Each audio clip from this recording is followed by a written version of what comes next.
안녕하세요. 안녕하세요. 반갑습니다.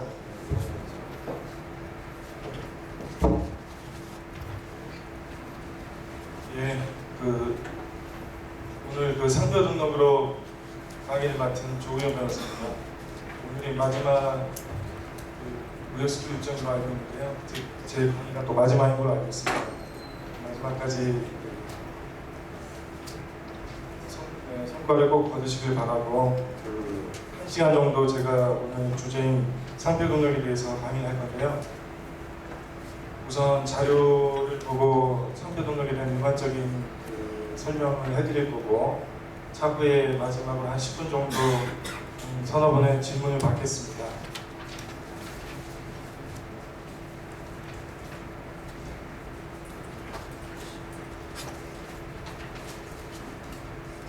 멕시코에서 상표 등록을 관장하는 기관은 인비라는 인스티튜토 메히카노 델라 프로피에달 인두스트리알 특허청이거든요.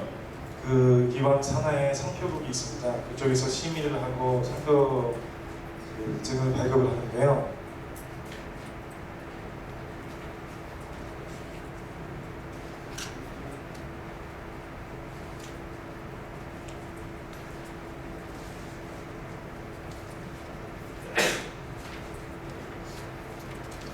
그 1994년부터 경제부 산하기관이었으나 독립기관으로 독립을 해서 산업재산권의 승인이나 감독을 맡고 있고, 상표권, 특허권의 침해나 불법복제 등 지적재산권의 침해 행위에 대해 예전보다 좀 더 강력한 단속 행위를 펼치고 있으나 약한 처벌이나 뿌리 깊은 멕시코 불법 행위로 인해서 큰 효과는 보지 못하고 있는 실정입니다.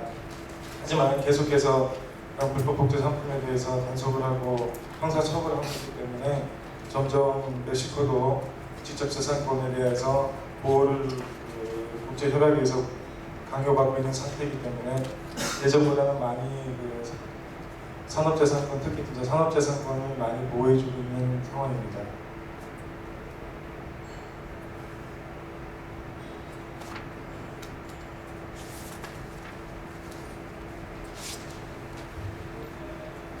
여기 내용에 보시면 멕시코 특허청 본사 주소나 웹사이트, 이메일 전화가 있고, 또 이제 오늘 주제인 상표 관련돼서 상표 및 특허 출원 등 산업재산권 등록 담당국은 소치밀코에 있는 다른 특허청 사무실에서 관장을 합니다.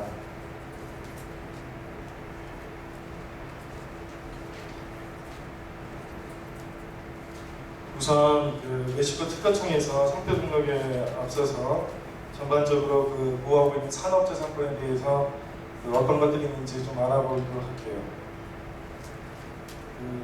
첫 번째 이제 발명 보안을 보호하기 위한 가장 대표적인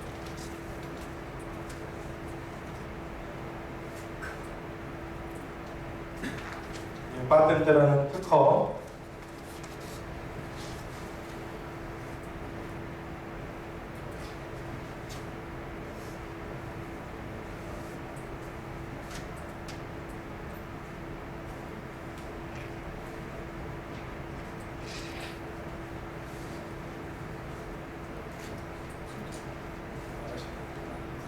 그 다음에 모델로스 데 우틸리다 실용신안. 간단하게 설명드리면 특허야 다른 설명을 부연 설명 드릴 필요가 없을 테고, 실용신안에 대해서는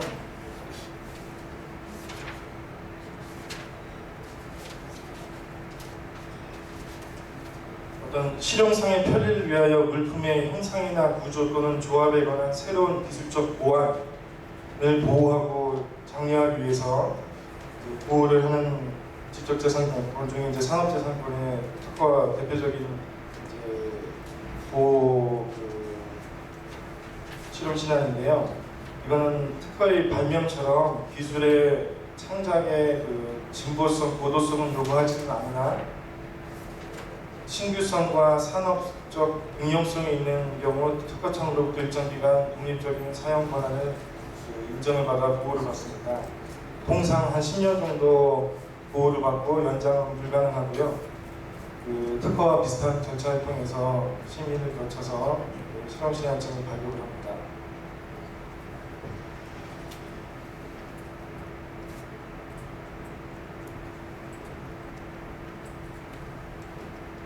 그 다음에 이제 산업 디자인은 보통 의장이라고 알고 있는 산업 디자인이고요. 산업 디자인은 항상 두 개의 쪽으로 나눠지는데, 우선은 산업 도면, 디부코스 인두스트리알레스, 그 다음에 산업 모델로스 인두스트리알레스, 이렇게 분류가 돼서 구분을 받습니다.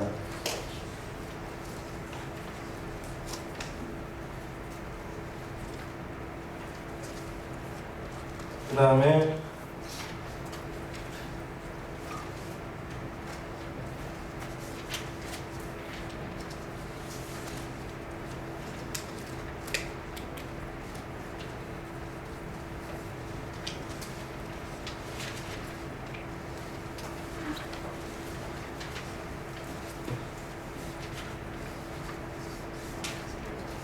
반도체 직접 회로의 배치 설계라 그래서 그 보호를 또 해주고요.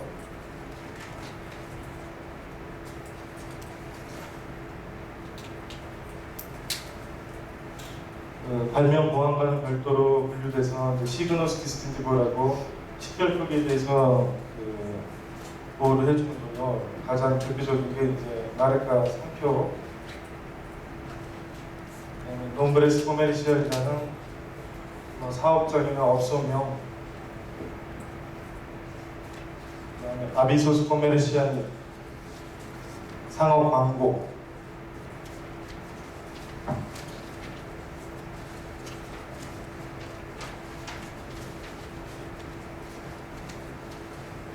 상업 광고는 상표하고 좀 다르지만 또 상표처럼 보호를 받는 거고, 일반적으로 저희들이 알고 있는 예를 들어서 팔라시오 데 이에로의 소위 토탈멘테 팔라시오, 그다음에 나이키의 저스트 드이 이런 상업적인 광고도 역시 상표처럼 보호 신청을 해서 보호를 받고, 보통 10년 정도 상표 보호가 비슷하게 상업 광고 상표에 대해서 보호를 해주고, 매번 10년마다 한 번씩 갱신이 가능하고요.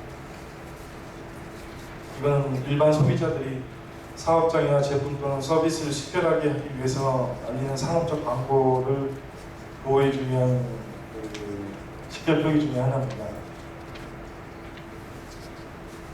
그 다음에 롬브레스 코메르시알이라고 하는 건 회사의 상호하고 좀 다르지만 실질적으로 등록을 해서 보호를 받는 건 아니지만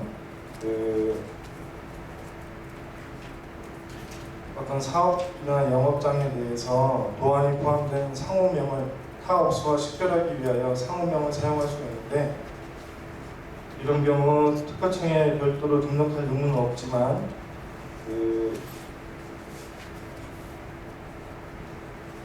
좀 안전적으로 다른 법적으로 좀 보호를 받기 위해서는 연방 광고에 공표 신청을 할 수가 있어서 공표를 하고 나면 보호를 받는 식별표기 중에 하나입니다. 그 다음에 원산지 표기, 지리적 표시제,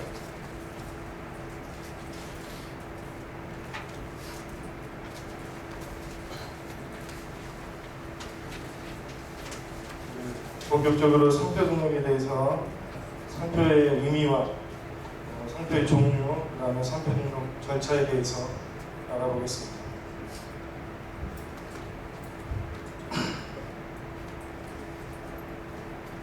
상표란 기업의 상품이나 서비스에 붙이는 마크 또는 심벌을 총칭하는 것으로, 상표권은 자사의 상품을 타사의 상품과 식별하는 기본적 식별 기능과 품질 보증 기능, 출처 표시 기능, 광고 선정 기능, 신용 보증 기능 및 소비자 보호 기능, 재산적 기능 등 파생적인 기능을 갖고 있습니다. 외식께서 통상 상표 등록을 출원해서 상표 등록증을 발급받는 데 통상 한 6개월 정도가 소요가 되고요. 진행 상황에 대해서는 인터넷 관련 사이트를 통해서 진행 상황을 확인할 수도 있습니다.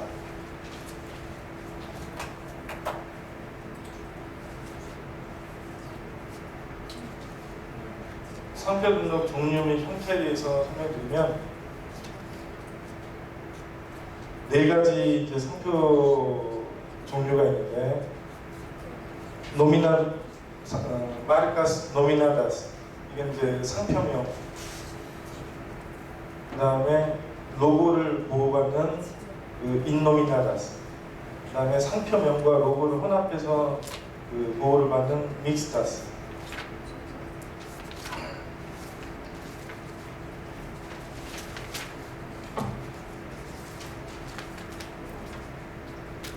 그 다음에 마지막으로 그 마르카나 3디멘셔널이라는 입체 상표, 이렇게 네 가지로 분류가 되어 있습니다.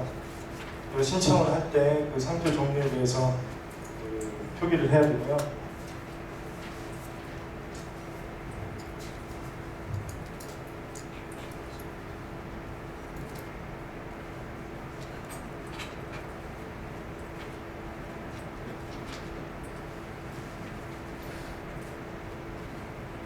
상표명은 단어나 어구, 소니처럼 단어나 어구가 이제 보호를 받는 상표명은 노미나티브라는 것을 기재를 하고, 형상을 갖고 있는 그림이나 도면이나 형상, 심볼, 로고 디자인만 보호를 받으려면 인노미나다스라는 그 상표 종류에 표기를 하셔서 보호를 받고,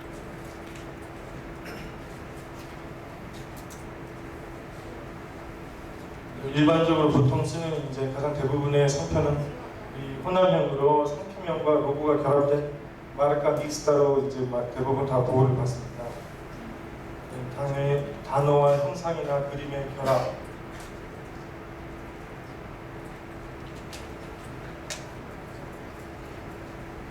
마지막으로 입체 상표 3디멘셔널은 독자적인 어떤 병인의 모양, 형태, 제품, 포장 등 자체적으로 타 제품과 좀 식별이 가능한 향수병이나 각종 병기류종에 이렇게 보호를 받습니다. 그 다음에 상표 등록 절차에 대해서 우선 간단하게 먼저 짚어보고 자세하게 각 단계별로 자세한 설명을 드리겠습니다. 우선 상표 등록 신청 전에 사전 조사를 합니다. 이 상표가 이미 등록이 되어 있는가 여부, 혹은 유사한 상표가 있는지 아닌지 여부를 그 국세청 사이트에 들어가서 확인할 수가 있고요. 그리고 이제 상표 등록 출원서를 작성을 하고, 상표 등록하고자 하는 보호받고 난 상표도 부착을 해서 규격이 있습니다. 보통 4cm에서 10cm 사이로 가로세로 해서 출원서에다가 컬러 로고를 붙이고요. 그래가지고 이제 상표 등록 출원료를 내고 접수를 하게 되면, 첫 번째는 이제 형식 심사라는 이제 기본적인 서류라든가 그 출원서 내용 기재를 잘 했는지를 검토하는 형식 심사 단계를 거치고, 그리고 중간에 혹시 부족한 부분이 있거나 누락된 부분이 있으면 보정 요구를 합니다. 그리고 특별한 문제가 없으면 다음 단계 이제 실질 심사 단계로 거치고요. 거기서는 실질적으로 이 상표 등록을 이제 결정을 하는 단계에 있다고 봐야 되고, 상표 등록 거를 취하도 상표가 유사한 상표가 있거나 동일한 상표가 있거나, 혹은 상표 자체가 그 등록이 자체가 안 되는 그런 분류에 들어가게 될 경우, 법령일과에서 그럴 때는 상표 등록 거절 사유서를 품질합니다. 그럼 여기에 대해서 이의 제기하고 상표 등록 요청서 제출 및 이제 국가청을 설득을 해야 되는데, 만약 그게 되지 않으면 상표 등록 자체가 거절이 되고 무효 처리됩니다. 신청 자체가 무효 처리되고요. 특별한 문제가 없이 필질검사에서 심의가 잘 이루어져서 통과가 되면 이제 디틀로데 마르카라는 상표 등록증을 발급을 하게 되고, 이 상표는 한번 등록이 되면 출원일, 처음에 상표 등록을 신청했던 출원일로부터 10년 동안 보호를 받고, 그 10년 만기 전에 6개월 전 혹은 이후 6개월 사이로 상표 등록 갱신을 해야 됩니다. 그렇지 않게 되면 상표권을 상실하게 되죠.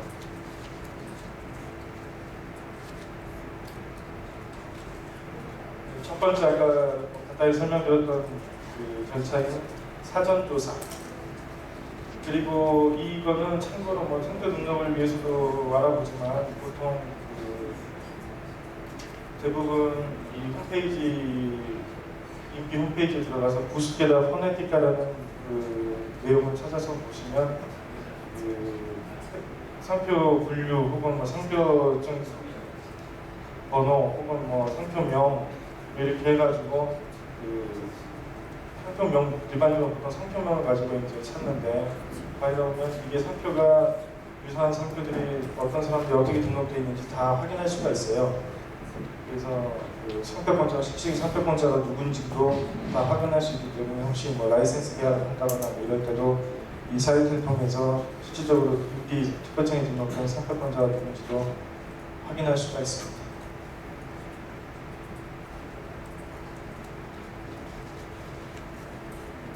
두 번째는 상표 등록 출원서를 접수하는 거고, 비용은 지금 현재 2,671페소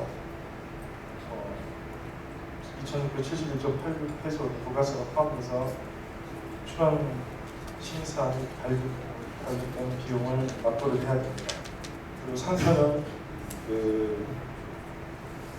상표는 보통 그 제품 분류하고 서비스 분류가 나눠져 있는데, 지금 마지막 그 자료에 보시면 부록서류에 보면은 상표 등록 그 분류표가 있습니다. 거기에 보시면은 본인의 상표가 어떤 분류에 그 해당되는지도 확인할 수 있고, 멕시코에서는 상표 등록이 하나만 등록해서 그 모든 걸 보호하는 게 아니고 각 분류에 맞춰서 분류표에 의해서 각각 등록을 해야만 보호를 받습니다.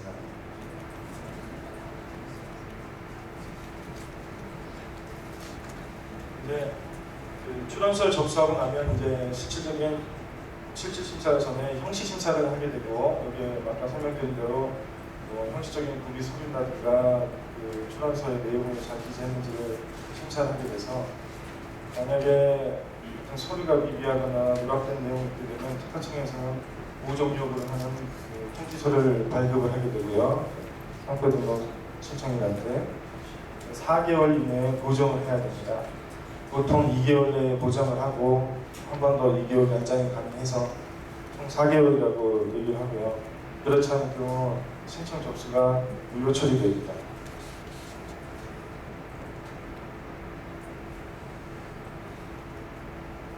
그 다음에 다음 단계인 실질심사.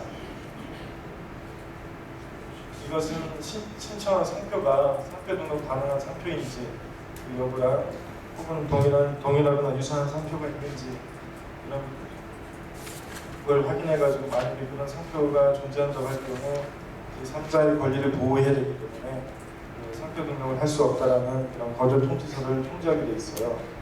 그래서 그걸 통지받은 날부터 역시 똑같이 4개월 이내에 그 특허청에 이의제기 상표 등록 요청서를 제출해야 됩니다. 그리고 이때 제대로 그 특허청을 설득하지 못하면 상표 등록이 아예 전체 신청 자체가 무효가 처리되고, 포기한 것처럼 만약에 그 기간 내로 답변을 안 하게 되면 상표 등록을 포기한 걸로 간주가 되고, 만약에 신청 자체가 무효가 되겠죠.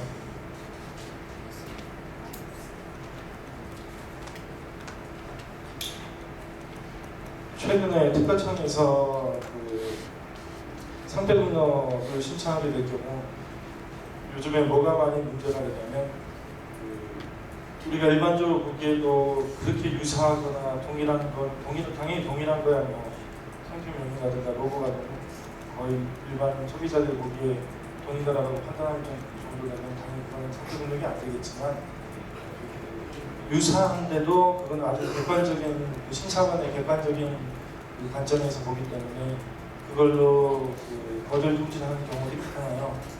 실질적으로 일적 분야의 전문가 그 지적재산권 관련돼서 특히 산업재산권을 관장하고 상표 등록을 전문적으로 하는 그런 로펌이나 뭐 변호사를 통해서 그 이의제기서, 상표 등록 무효 통지에 대한 이의제기서를 제대로 잘 작성을 하고 제출을 해야만 그 상표 등록을 마무리할 수가 있어요. 그래서 이제 이럴 때는 반드시 그 전문가를 통해서 그 서비스를 받아서 최대한 설득을 하셔서 상표 등록을 취득하셔야 되고, 통상적으로 보통 한 80%는 그냥 그 상표 등록을 안 해주는 경우들이 많습니다.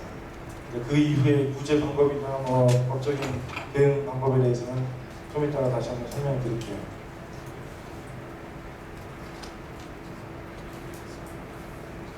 실질적인 심사가 다 돼서 아까 말씀드린 대로 문제가 없으면 상표증이 발급되겠죠. 그러면 상표증 발급을 하게 되면 10년 유효기간이 발생하고 10년마다 매번 갱신해야 하는 보호를 받고요.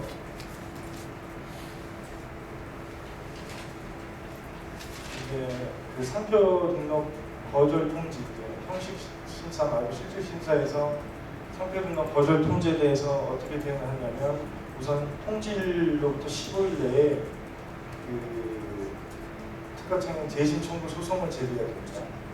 이거는 아까 이제 4개월 내로 이제 이의제기 신청서를 이의제기서를 제출해야 되는데, 그게 최종 심사에서 거절됐을 경우를 얘기하는 거고, 그럴 경우 그 최종 거절 통지 결정문을 통지받게 되면 15일 내로 그 같은 기관인 특허청에 다시 한번 재심을 해달라는 재심 청구 소송을 제기합니다. 행정소송으로 되고요. 그런데 거기서도 만약에 인정을 못 받고 또 무효가 됐다 그러면, 무효 결정이 났다 그러면 우리나라 연방 세무행정법원에 무효 소송 제기를 해서 특허청을 상대로 소송을 제기해야 됩니다. 이때는 40일 이내로 무효 소송 제기 소장을 접수해야 되고요.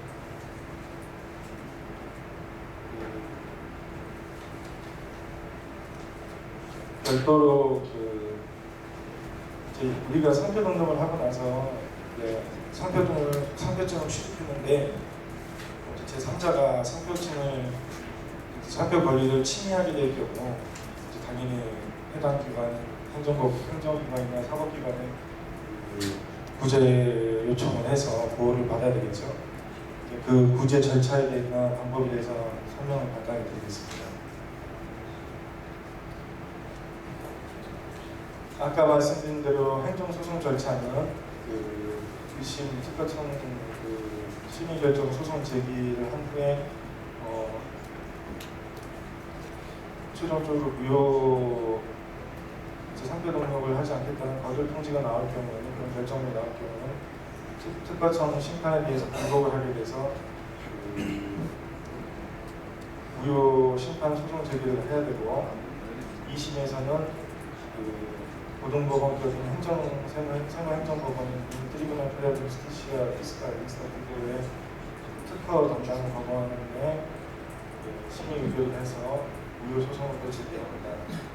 한국으로 지금 2심으로 오시면 되고, 거기서도 만약에 패소했다 그러면 제3심은 상고를 하셔서 대법원께서 트리브널 페라드 스티시아의 15일 내로 또 소송 제기를 해서, 만약에 여기서도 패소됐다 그러면 당연히 이제 상표 등록 자체가 안 되겠죠.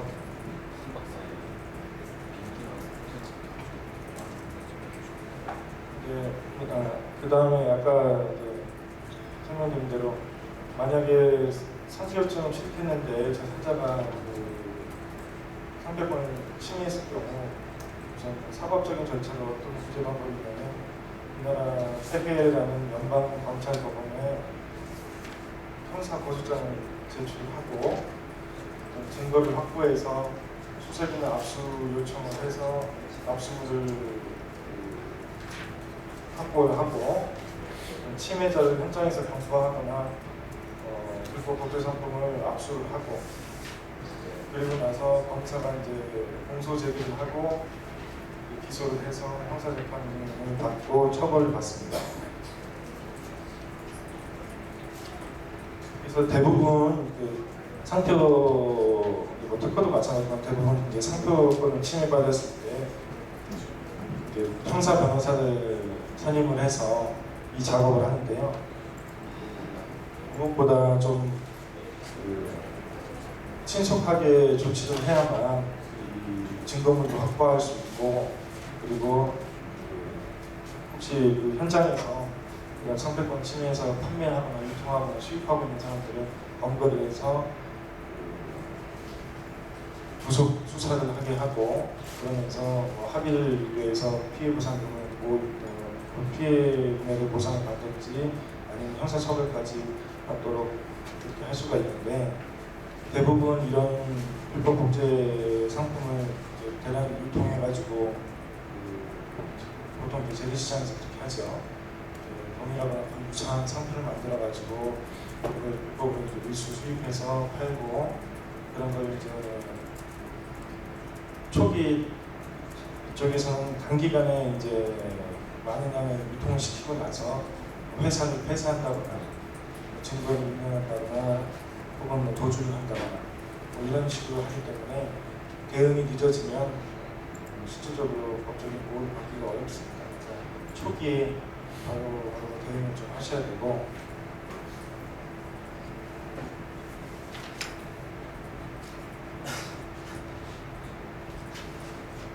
혹은 이제 마지막 부분에 보면 그 수입업자의 경우 이제 아까 사법 절차를 통해 가지고 그 보존 조치를 취해달라고 요청하게 되면 그 수입업자가 수입한 걸 세관에서 막을 수가 있어요. 그래서 세관에서 그 수입이 안 되도록 그런 초기 대응 조치를 취하셔야만 인권이 멕시코를 방입되는 걸 막을 수가 있습니다. 그 다음에 지적재산권 침해를 받아서 뭐 혹시 한국에서 그 보호를 받을 수 있는 거는 뭐 해외 지재권 보호센터 혹은 특허청사는 해외 산업재산권 보호 심판 소송 비용 지원 이런 사업이 있어서 보호를 받을 수 있고요.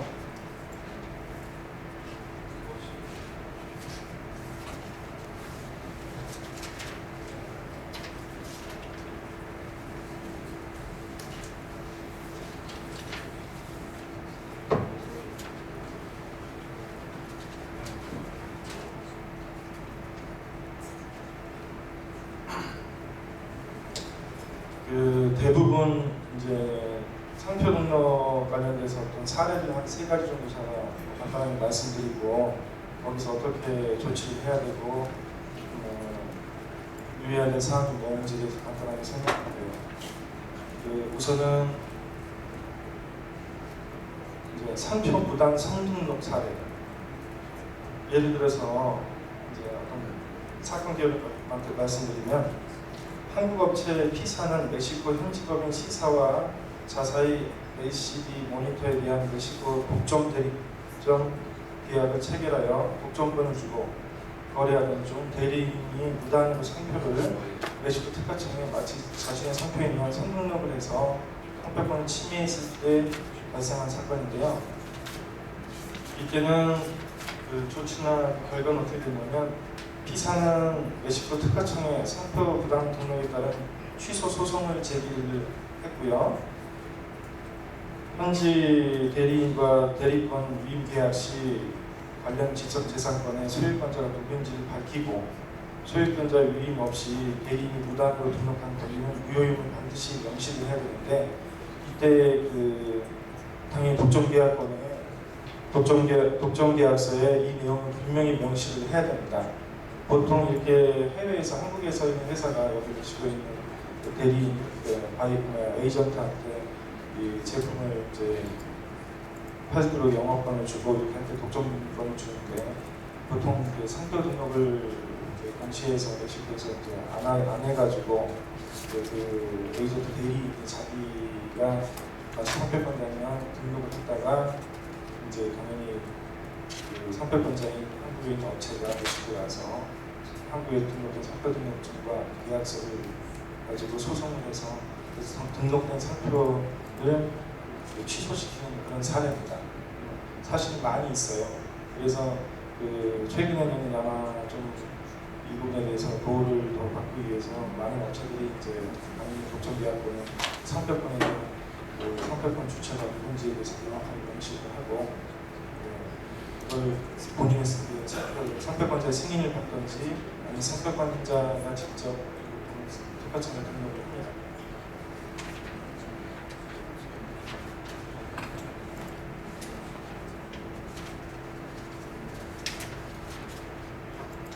다른 사례 하나는 그 상표권 침해 사례 중에 대부분 뭐 이런 경우들이 태반이죠.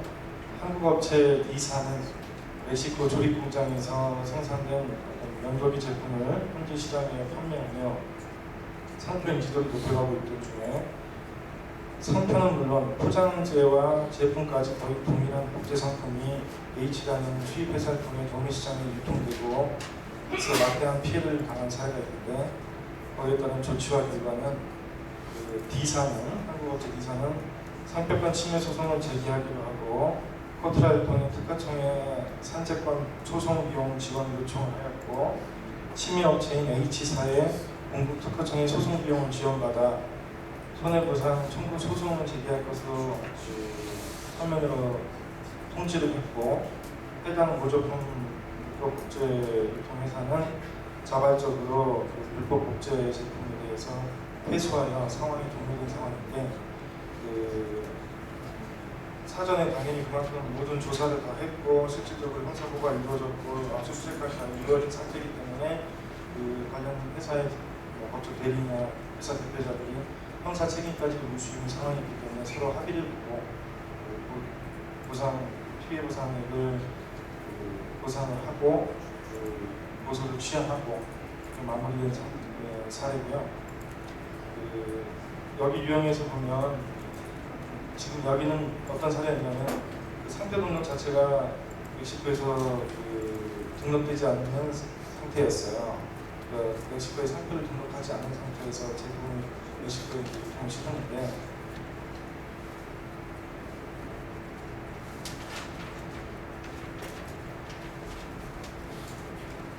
멕시코의 현지 업체들, 대부분 재래시장 쪽에서 그런 걸 전문적으로 하는 불법 복제 업체들인데 그런 업체들에서 우리 기업의 상품이나 상표가 현지에서 인지도가 높은 경우를 이용해서 부당 이익을 취하려고 이렇게 불법 복제 상품을 만들어서 수입해서 유통을 시키는 과정인데 실질적으로 여기서는 초반에 왜 어려움이 있었냐면 상표 등록 자체가 멕시코에서 안 돼 있었기 때문에 실질적으로 상표권을 권리를 주장할 수 있는 법적인 권리가 없는 상태였지만 다행히 한국에 상표권이 등록되어 있는 부분하고 기타 여러 정황을 설명을 해서 워낙 유명 상표였기 때문에 보호를 받은 사례인데 만약에 그렇지 않았다면 상표 등록이 멕시코에서 안 이루어진 그 자체만으로도 상표권을 보호 신청을 할 수 없는 자격이 있면서 상표권을 보호 신청할 수가 없는 상황이었을 거기 때문에 사실 작은 기업부터 시작해서 큰 기업들도 초반에 멕시코에 진출하게 되면 영업도 돌리게 되고 실질적으로 제품이 유통되고 하게 되기 때문에 상표는 반드시 보호를 받으셔야 되고 그래야만 이런 구제 방법을 통해서 보호를 받을 수가 있습니다.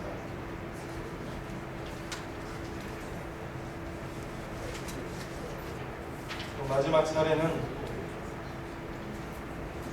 중국에서 건전지를 생산하여 멕시코에 수출하는 알사는 최근 몇 년 전부터 멕시코 내수 시장에 사서와 상표를 모방한 유사 제품이 유통되어 엄청난 물질적 손해와 위험적으로 저지의 상품으로 인해서 자사 상표 이미지까지 하락하는 피해를 입었습니다.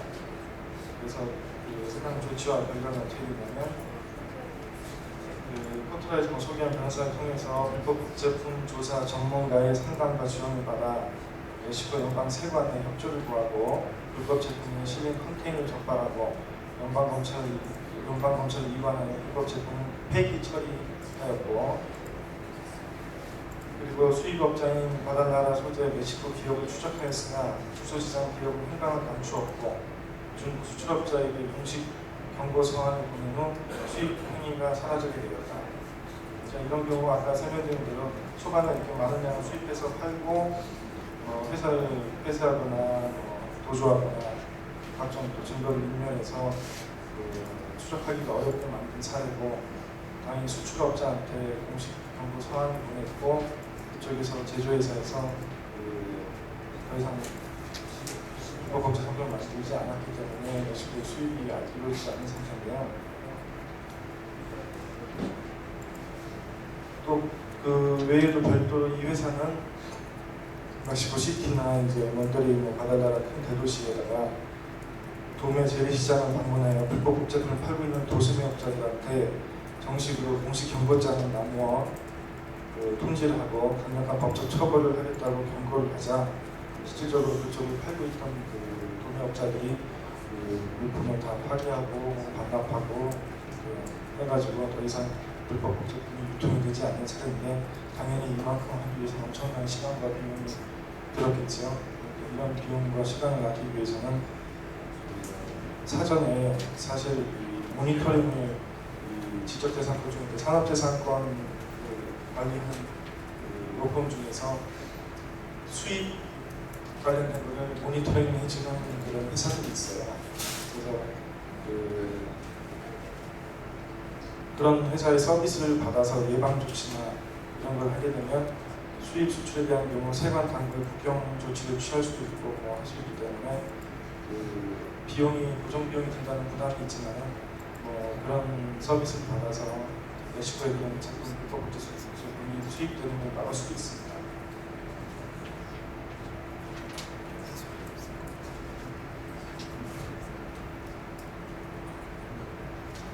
예, 여기까지 강의를 마치고요. 한 15분 정도 질의라고 할게요. 혹시 성별 등록 관련돼서 평소에 한 10분 정도만 하겠습니다. 평소 의문사항이 있었거나 제가 강의한 내용 중에 의문사항이 있으면 질의를 하십시오. 자신 있으시면 손 들어주세요.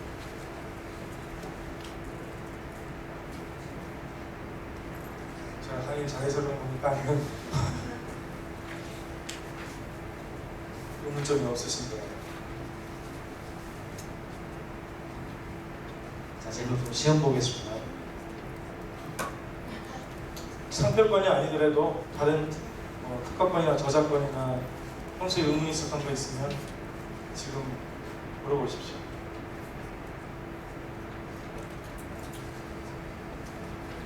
질문. 예, 우리 방정현 대표가. 그 제조 과정을 예? 프로세스마다 등록하려면 프로세스 등록이 어떻게 되는 건가 싶어요. 예로 어떤 상품을 만들 때 있어서 그 제조 과정을 갖다가 이제 등록을 하고 싶은데 그게 대해서 그 제품의 제조 과정에 대해서는 특허로 보호를 받습니다. 멕시코에는 저작권청이 보호청이 있어서 저작권을 보호해 주는 게 있고, 지금 특허청에서 이런 제품만 제품 보통 특허가 보면은 대부분 그 제품 생산 과정에서 특별한 발명이나 보안을 위해서 보호를 받잖아요. 지금같이 질문하신 내용은 제품을 생산하는 과정 속에서 어떤 특별한 발명 보안이 이루어졌다는 걸 보호를 받는 거기 때문에 특허로 신청을 하셔야 되고, 일반적인 특허 절차를 거쳐서 보통 한 3년 정도 시간이 소요되겠지만, 멕시코에서는 3년 정도 시간이 소요됩니다. 하지만 특허 출원 이후부터 보호를 받아요. 당연히 하루라도 빨리 특허 출원을 해야 되고, 형시심사와 실질심사, 그다음에 전 세계의 원빈하는 특허 관리를 위해서 실질적으로 다른 탑계의 그런 똑같은 제품으로 등록되어 있는 제품 생산 과정에서 등록된 어떤 특허가 있는지까지 다 조사를 하기 때문에 그런 시간이 많이 소요되고, 또 연방 광고에 공고를 하고 하고 하는 시간들에 비해서 통상 한 3년 정도 보시면 되지만, 당연히 출원 신청을 한 날부터 보호를 받습니다. 비용은 많이 비싸요. 여기 특허 신청하고 관리하고 나중에 특허증까지 발급받는 데 있어서 3년 동안 모든 프로세스나 이런 걸 관리하는 일반 변호사들이 하시는 게 아니고